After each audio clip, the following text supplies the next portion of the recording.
کیا واقعہ اللہ کی نعمتیں صرف کسی ایک قوم کے لیے خاص تھیں، یا ہر نعمت ایک آزمائش بھی ہوتی ہے؟ اور کیا انسان کو دی گئی فضیلت اسے اور زیادہ ذمہ دار بنا دیتی ہے، یا وہ اسی پر فخر کرنے لگتا ہے؟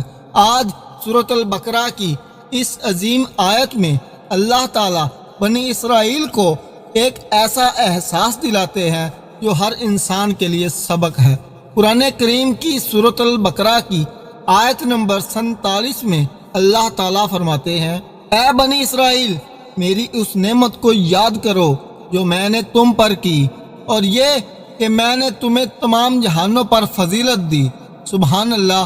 یہ آیت صرف ایک یاد دہانی نہیں، یہ ایک آئینہ ہے کہ نعمتیں کبھی بھی فخر کے لیے نہیں ہوتی بلکہ شکر کے لیے ہوتی ہیں۔ اللہ تعالیٰ جب کسی کو نعمت دیتا ہے تو اس کے ساتھ ذمہ داری بھی دیتا ہے۔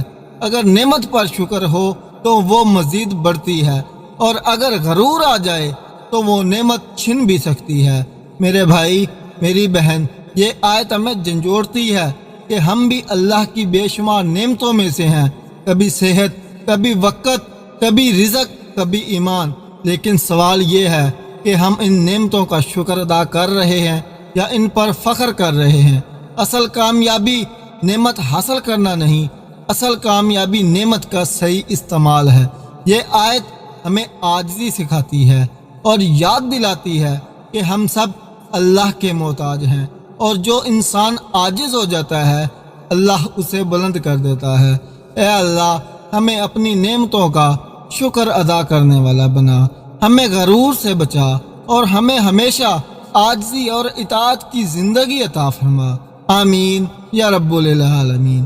اگر آپ قرآن کو آسان الفاظ میں سمجھنا چاہتے ہیں تو اس چینل کو سبسکرائب ضرور کر لیجئے، اور یہ پیغام صدقہ جاریہ دوسروں تک بھی ضرور پہنچائیے۔